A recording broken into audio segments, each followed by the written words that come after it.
Hello super Indians, मेरा नाम है प्रशांत। और भाई ये रामायण के नाम पे ये क्या बनाया जा रहा है अब। और इस पूरे टीजर में सभी ने टेरिबल वीएफएक्स तो पकड़ ही लिया, तो बहुतों ने कूल फंकी हेयर स्टाइल वाला रावण नोटिस कर भी लिया। बट मैंने जो नोटिस करा है वो ये है कि प्रभास जो भी प्ले कर रहा है वो भगवान राम से तो दूर दूर तक रिलेटेबल भी नहीं है। और ये कितना ज्यादा डेविएशन है आओ वो बताता हूँ, वो भी रामचरितमानस से ही।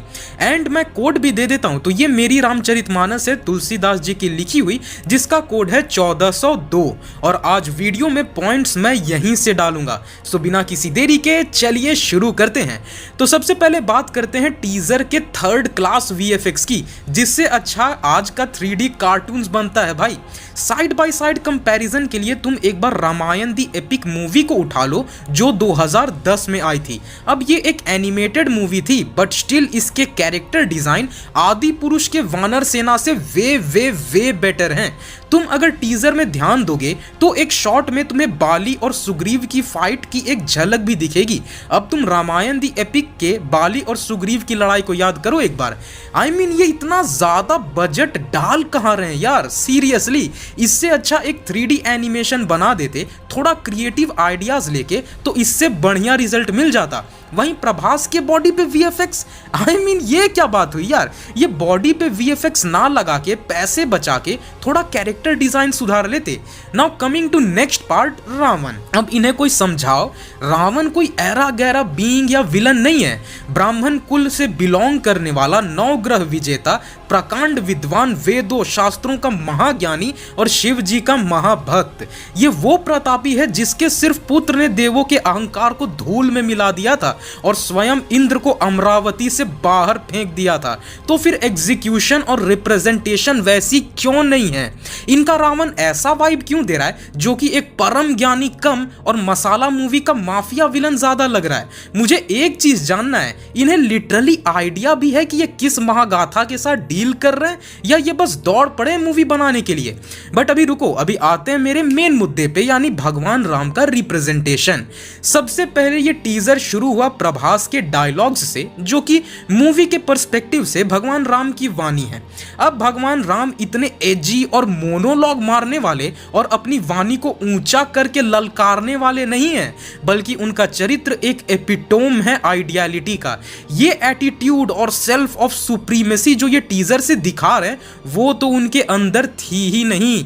एग्जाम्पल देखो, अयोध्या कांड। और अगर तुम रामचरितमानस पढ़ रहे हो तो ये पेज नंबर 311 से शुरू होता है। मन मुसुकाई भानुकुल भानु, रामु सहज आनंद निधान, बोले बचन बिगत सब दूषण, मृदु मंजुल जागु बाग विभूषण। भावार्थ, सूर्य कुल के सूर्य स्वाभाविक ही आनंद निधान श्री रामचंद्र जी मन में मुस्कुराकर सब दूषणों से रहित ऐसे कोमल और सुंदर वचन बोले जो मानो वाणी के भूषण ही थे। सुनु जननी सोई सुतु बड़भागी, जो पितु मातु बचन अनुरागी, तनय मातु पितु तोष निहारा, दुर्लभ जननी सकल संसारा। भावार्थ, हे माता सुनो, वही पुत्र बड़भागी है जो पिता माता के वचनों का अनुरागी और पालन करने वाला है। आज्ञा पालन द्वारा माता पिता को संतुष्ट करने वाला पुत्र, हे जननी, सारे संसार में दुर्लभ है। मुनिगण मिलनु विशेषी बन सभी भांति हित मोर, ते ही मह पितु आयसु बहुरी सन्मत जननी तोर। भावार्थ, वन में विशेष रूप से मुनियों का मिलाप होगा जिसमें मेरा सभी प्रकार से कल्याण है, उसमें भी फिर पिताजी की आज्ञा और हे जननी तुम्हारी सम्मति भी तो है। भरतु प्राण प्रिय पावहिम राजू, विधि सब विधि मोहि सन्मुख आजू, जौ ना जाऊं बन ऐसहु काजा, प्रथम गणीय मोहि मूढ़ समाजा। भावार्थ, और प्राण प्रिय भरत राज्य पावेंगे। इन सभी बातों को देखकर यह प्रतीत होता है कि आज विधाता सब प्रकार से मुझे सम्मुख हैं। यदि ऐसे काम के लिए भी मैं वन को ना जाऊं तो मूर्खों के समाज में सबसे पहली मेरी गिनती करनी चाहिए।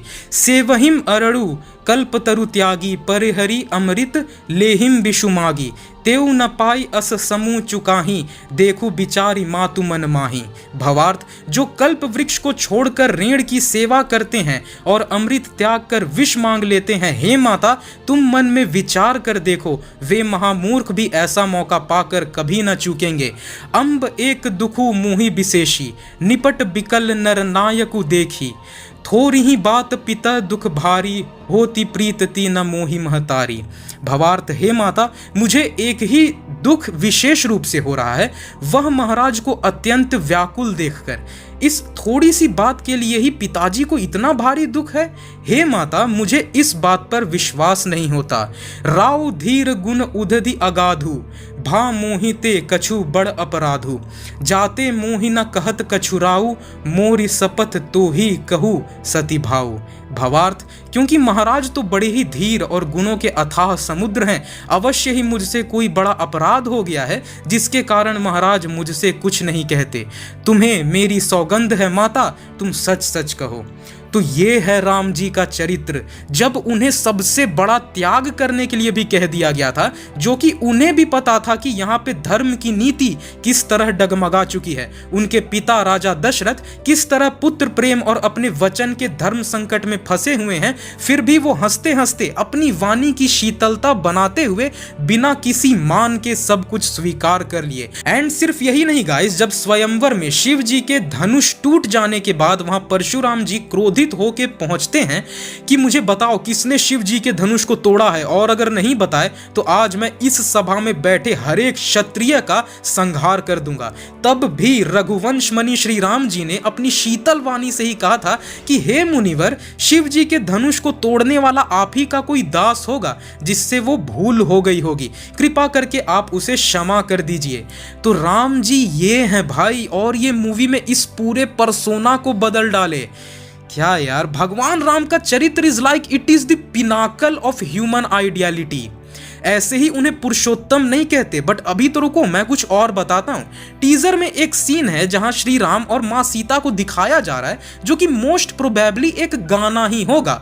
ऊपर से उस सीन को ध्यान से देखो तो वो बैकग्राउंड फूलों से भरा हुआ है। सीता जी प्रॉपरली सजी हुई हैं और राम जी अपने वैरागी वस्त्रों में हैं।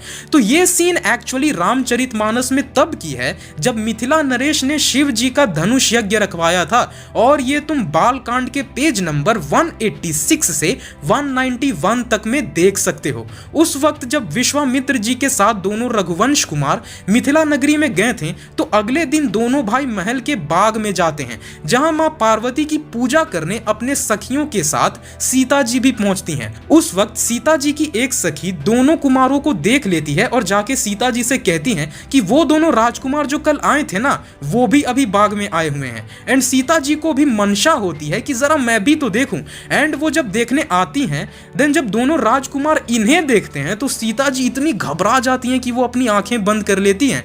बट उनकी एक सहेली कहती है कि आंखें खोल के देख तो, और वो बस एक झलक देखती हैं। फिर उनकी दूसरी सखी कहती है कि देर हो रही है, चल अब, और वो सब फिर वहां से चली जाती हैं। ये है वो पूरा कॉन्टेक्स्ट। वो जो फर्स्ट मीटिंग थी, वहां ना श्री राम ने एक शब्द कहा था, ना ही मां सीता ने। वो बस एक आई कॉन्टैक्ट था जो उस डिवाइन कनेक्शन को दिखाया था। जब तुम इन लाइंस को पढ़ोगे ना, तो वो इतना प्योर, इतना पवित्र और इतना इनोसेंस के साथ लिखा गया है कि क्या ही कहूं। बट मूवी में सॉन्ग्स बना दिए, भगवान राम झूला झूला रहे हैं, हाथ पकड़ रहे हैं। तो अब मुझे बताओ यार, क्या अब किसी को कोई आपत्ति नहीं है? क्या अब लोगों को वो स्ट्रॉन्ग इमोशन दिखाना चाहिए कि नहीं? आप स्क्रिप्चर्स और असल इवेंट्स को इतना तोड़ मरोड़ रहे हो, कितने प्यारे, कितने प्योर, कितने डिवाइन एक्सप्लेनेशंस को इस कदर एक सॉन्ग में डाल रहे हो। मुझे तो इससे प्रॉब्लम है भाई। यार, जब मैंने पहली बार रामचरितमानस पढ़ा था, मुझे आज तक ये फील होता है कि कैसे कैसे कोई इंसान भगवान राम की तरह डिवाइन बन सकता है। भगवान राम के चरित्र को जानने के बाद तुम बस स्पीचलेस हो जाते हो यार। अगर आइडियलिटी का कोई डेफिनेशन होती है ना, तो वो ये है बट उन सभी चीजों को इस मूवी में बस एक लो क्लास डायलॉग मारने वाला, सेल्फ सुप्रीमेसी की एटीट्यूड में ऊंची आवाज वाला और चाल तो ऐसी दिए हैं, हाय हाय, जैसे कोई चैलेंजर लंका जा रहा हो रावण से लड़ने के लिए। आई मीन ये क्या बकवास बना दिए हैं यार, क्या ही कहूं। एंड मैं तुम सबसे जानना चाहूंगा गाइस कि ये वीडियो देखने के बाद अब तुम्हारा क्या कहना है, कमेंट में जरूर बताना।